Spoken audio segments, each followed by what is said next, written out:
KwaHlathi residents, this is outside Ladysmith in KwaZulu-Natal, believe they've discovered diamonds in the area. Now, hundreds have made their way to the small village to dig up the stones. The Department of Mineral Resources and Energy is dispatching a task team of geological and mining experts. This is to conduct a proper inspection of this particular site. Joining me now to give us a sense of what has been discovered in that area is a gift of the giver's geologist, Dr. Gideon Groenewald, who speaks to us all the way from Gqeberha. Doc, I know that you are not in Ladysmith in the area of KwaHlathi, but quick question to you is around whether or not we know that area to have previously had mineral deposits in it, which could then give us some clues about whether or not what people are rushing to there is possibly diamonds. Yeah, I think let's just quickly distinguish between diamonds and quartz. The quartz crystals that we find on Earth look very much like diamonds. They're very shiny. They've got 6 very shiny sides. The only difference is they are long stem-like crystals, and the diamond crystals have got 8 sides, and they normally, they don't occur anything else but these very, very pure little crystals with 8 sides. The difference between the two is in the hardness or the cutting ability of the crystals. So people mustn't go and try and break these crystals and see if they are diamonds, because diamonds are more breakable than quartz crystals. So don't go and hammer this thing or whatever, because you may be breaking diamonds. Now, the diamonds occur in a rock called kimberlites, named after the town of Kimberley in South Africa.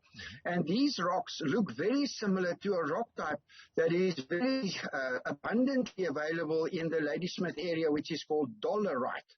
Now, dolerite contains quartz veins, millions of quartz veins in which these beautiful quartz crystals grow. And that is a possibility that people might have found this fascinating big find of quartz crystals. But I must also say it's not unlikely that there might be diamonds where they are. And the reason I'm saying that is that the Tugela River historically flowed from the Tugela Falls in Lesotho down through that area for ages and ages. And if by any chance diamonds were taken from, for instance, the Letseng diamond mine area millions of years ago and washed over that area following the Tugela River, there might be a small deposit of diamonds in what is known as the Masucheni Formation in KwaZulu-Natal that nobody in all the history of South Africa has actually seen. So it is not impossible, but it's very unlikely that these are diamonds. Sure. So, Doctor, we know that the Department of Mineral Resources and Energy today is dispatching what they are saying is a task team that is going to be comprised of geologists and mining experts to inspect exactly what has been defined there by the locals. But interestingly, they're also dispatching what they're saying is an enforcement and a compliance unit. What does this unit do?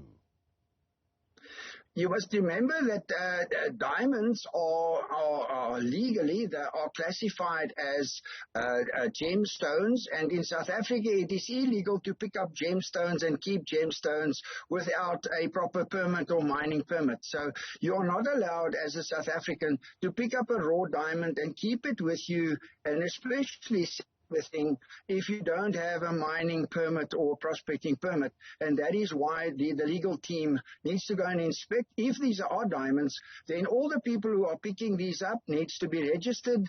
They will have to apply for prospecting permits, and that will be the only legal way to then possess these little crystals. All right. So what you're telling us is that if indeed it is discovered that these are diamonds, some of the people have been keeping these in small plastics. Of course, they probably will go and keep it in a safe place at home until such time that they can actually monetize this stone, if indeed it does eventually come to a reality that they are diamonds. Would they have to hand those back to this team of compliance officers? Yeah, unfortunately, to be strictly legal, they will have to hand it back. I can guarantee you that, listening to this interview, people are now going to stick them away and hide them because obviously you don't want to give it away. The most important thing for me as a scientist is that suddenly we have the public in South Africa interested in diamonds, knowing what a diamond is, knowing where to find diamonds, and this is a major for South Africa. In the past, big companies were prospecting and all the prospecting stuff were then taken by certain individual groups of people. But in this case, suddenly we have a whole lot of public people who now are interested in finding their own little diamond. Yeah. And I think what should happen here is that not only should a legal team go out there, but there should be educators with the teams to educate the people in terms of why these might not be diamonds, why they might be diamonds, and if they are, to actually then take these people and train them and lead them into then registering for prospecting permits. Because if these are diamonds, then that entire area at KwaHlathi must be investigated, and the best people to do the investigation are the locals who walk the hills and to look after the sheep in that area. And that's exactly the question I want to come to, Doctor, because if it is found that the area is rich in diamond deposits, does that mean that that community would have to be moved elsewhere? Not necessarily. The only thing is that legally, according to the mining legislation in South Africa, you can own land, but whatever mineral is on the land belongs to the state, especially the valuable minerals like gold, diamonds, and these high-valued minerals. They belong to the government. You cannot own them unless you have a permit. It's important that we add this last sentence, unless you have a permit. So with permission of government, you can actually own whatever is under the land, but you need first a prospecting permit and then obviously a mining permit. Sure. So with this team from DMRE, Doctor, going to KwaHlathi, what is, in your mind, the first thing that they need to look for? What are the immediate signs that they would have to look for as they embark on this journey of trying to discover whether it is indeed diamonds that have been found in that area? Okay, first of all, I would see what the base rock is. So I would suggest that they find out if this indeed the excavator were excavating into what is known as the Masucheni Formation, whether the excavator excavated into kimberlite or whether the excavator actually excavated into a dolerite. Now, it's going to be very important. Dolerites do not hold diamonds. So if it's a dolerite, the chances of these little crystals being diamonds is very small. If it's a kimberlite, then they are in big good news there. If it's the Masucheni Formation that they're digging into, it will be alluvial diamonds, and you need 100 tons of material to find a few carats of diamonds. So, these people will be digging for ages if it's alluvial diamonds. Mm-hmm. But it can be a very rich deposit, but it will be important for this team to first of all find out what is the rock that actually produces these little crystals, and then take some of the crystals and see if they are diamonds or quartz crystals. Doctor, you are a geologist. You should know, therefore, the amount of time that it is going to take this team to not just take these rocks, but perhaps move with them to Johannesburg or Pretoria, wherever it is, where they are going to be inspected. How long is that process going to take? Because the longer that process takes, the more people are going to be digging. Yeah, and unfortunately, with the pandemic we're in, the more people flocking to that area, the biggest, the severe problem is now that they're going to probably break the rules of the pandemic, the lockdown.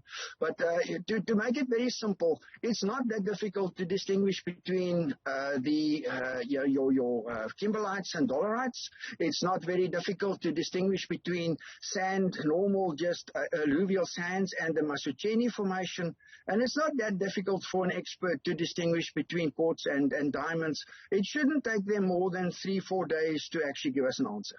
All right. And if the area is under the leadership of traditional leaders, these are chiefs or even a king, if it does come to light that perhaps the Ingonyama Trust may be an owner of that land, what would the process be then for government if indeed ultimately these are discovered to be diamonds?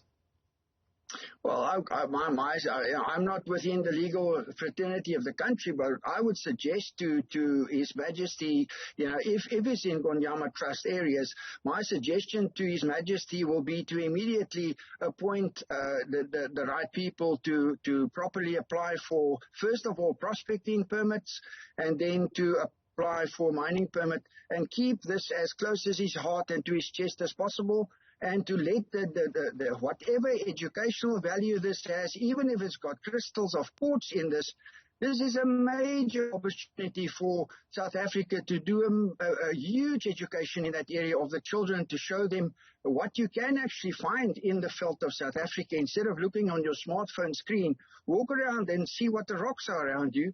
And then His Majesty should then apply with this his mind on how will he distribute the profits of this find into the entire population that falls under the subjects of his kingdom.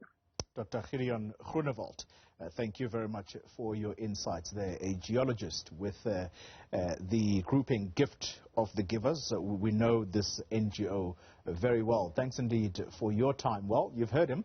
This is an opportunity for South Africans to actually learn about diamonds, seeing that our imaginations have now been stimulated somewhat.